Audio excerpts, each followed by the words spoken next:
इस विशाल सभागृह में उपस्थित सभी छात्रगण, अध्यापकगण और अभिभावकगण को हमारा स्नेहिल जय स्वामीनारायण, जय श्री कृष्ण, जय श्री राम। आप सभी सकुशल होंगे आज के दिन। आज के इस अवसर पर मैं सभी अभिभावकगण को, सभी माता पिताओं को एक विनम्रता पूर्वक अपितु गंभीरता से एक निवेदन करना चाहूंगा। आप सभी को मैं एक 4 ऐसे उसूल बताना चाहूंगा, 4 ऐसे उसूलों से आगाज करना चाहूंगा। आप इसका पालन करेंगे तो आपके बच्चों के जीवन तब्दील हो जाएंगे, आपके बच्चे यकीनन महान बनकर रहेंगे। ये 4 ऐसे उसूल हैं जिनका आगाज एस शब्द से होता है। ये 4 ऐसे उसूल हैं, यदि आप इसका पालन करेंगे तो आपके बच्चे के जीवन तब्दील हो जाएगा। पहला उसूल है, आपके बच्चों को पर्याप्त समय दीजिए। आपके बच्चों को पर्याप्त समय दीजिए। एक सर्वेक्षण के मद्देनजर 75% बच्चों का ये मानना है कि उनके माता पिता उनको पर्याप्त समय नहीं दे रहे हैं। आप लोग यहाँ पर माता पिता बैठे हुए, तो आप लोग ये बताएंगे कि आपके पास पर्याप्त समय नहीं है, आपको वर्क पे जाना है, जॉब पे जाना है, और कमिटमेंट्स है। लेकिन मैं आपको इतना बताना चाहूँगा कि यदि आपके पास आपके बच्चों के लिए समय नहीं है तो आपको माता पिता बनने का कोई अख्तियार नहीं है, आपको माता पिता बनने का कोई अधिकार नहीं है। मेरे लफ्ज आपको कटु निसंदेह लगेंगे, मेरे लफ्ज आपको कटु निसंदेह लगेंगे, लेकिन यही यथार्थ है, यही सच्चाई है, यही ईमान है। इसलिए आप हर दिन अपने बच्चों के लिए कुछ समय निकालिए। दूसरा उसूल है, आप अपने बच्चों को समझने की चेष्टा कीजिए।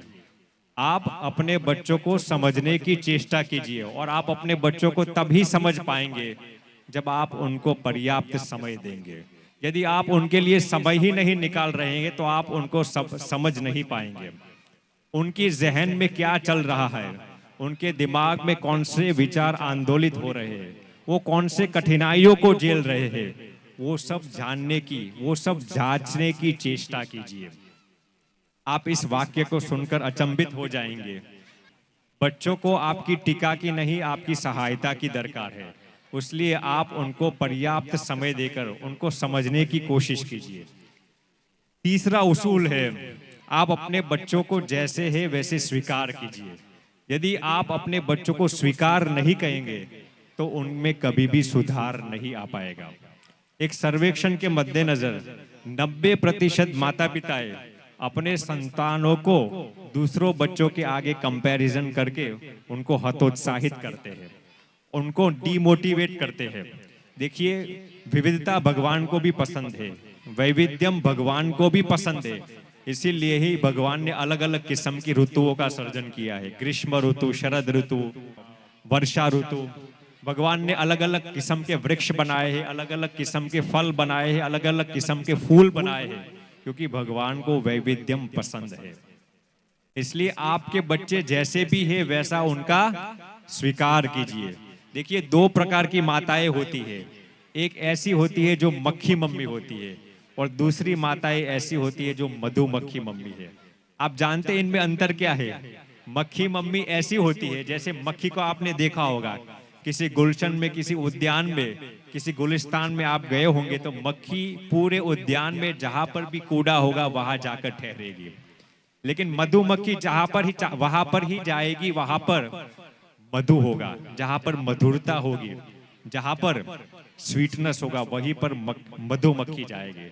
इसलिए माताएं भी 2 किस्म की होती है। जो मक्खी मम्मी होती है वो अपने संतानों के अंदर जितनी भी त्रुटियां है, जितनी भी बुरी आदतें हैं, उनको उगाल उगाल कर अपने संतानों को निरुत्साहित करती रहती है। और दूसरी माताएं ऐसी होती है जो मधुमक्खी होती है। मधुमक्खी प्रकार की जो माताएं होती है वो अपने संतानों के अंदर जितने भी सद्गुण होते हैं, जितने भी अच्छी आदतें होती है, उनको उजागर करके उनको प्रोत्साहित करती रहती है। इसलिए आपको मधुमक्खी मदर बनना है। आपके संतान जैसे भी है वैसा उनका स्वीकार करके उनको प्रोत्साहित कीजिए। और चौथा सबसे गणमान्य उसूल है, आपके संतानों को नायाब संस्कारों से अभिसिंचित कीजिए। आपके संतानों को ऐसे संस्कार दीजिए को एक दिन महान बनकर ही रहे। लेकिन अमूमन माता पिता अपने संतानों को शिक्षा जरूर देते हैं लेकिन संस्कारों से अभिसिंचित नहीं करते। अक्सर माता पिता अपने बच्चे अच्छे परसेंटेज लाए, अच्छे ग्रेड्स लाए, अच्छे मार्क्स लाए, उसी को तरक्की और सफलता कहते हैं। लेकिन ये सबसे बड़ी भ्रांति और सबसे बड़ी गलती है। माता पिताओं को अपने संतानों को संस्कार देने के लिए खुद में संस्कार होना बेहद जरूरी है। यदि आप अपने संतानों को संस्कारवान बनाना चाहते हो तो आपको संस्कारी होना बेहद अनिवार्य है। इस विषय पर मैं आपको एक छोटा सा रिसर्च बताना चाहता हूं, आप सुनकर अचंभित हो जाएंगे। हार्वर्ड यूनिवर्सिटी के रिसर्च के मद्देनजर जितने भी बच्चे गालियां सीखते हैं, जितने भी बच्चे अपशब्द बोलना सीखते हैं, उसमें से 90% बच्चे कहां से अपशब्द सीखते हैं आप जानते हैं? आप कहेंगे कि वो स्कूल में से सीखते होंगे, आप कहेंगे वो फ्रेंड सर्कल में से सीखते होंगे, लेकिन इस वाकई अमूमन बच्चे 90% बच्चे जितने भी अपशब्द बोलते हैं वो अपने माता पिता के जरिए सीखते हैं। ये मेरा रिसर्च नहीं है, ये हार्वर्ड यूनिवर्सिटी का रिसर्च है। इसलिए यदि आपको अपने संतानों को संस्कारवान बनाना है तो आपका संस्कारवान निर्व्यसनी होना बेहद लाजिम और अनिवार्य है। तो आज हमने इन 4 उसूलों के विषय में चर्चा की। यदि आप अपने बच्चों को महान बनाना चाहते हैं तो वाकई इन 4 उसूलों को अपने जीवन में आप इस्तेमाल कीजिए। आज इस अवसर पर उपस्थित सभी महानुभावों को, सभी गणमान्य महाजनों को हमारी शुभकामनाएं। और अंत में भगवान श्री स्वामीनारायण की अंग्री सरोज में हमारी विनम्र याचना है कि आप सभी को सुख, समृद्धि और सफलता से अभिनवायमान रखें। जय स्वामीनारायण।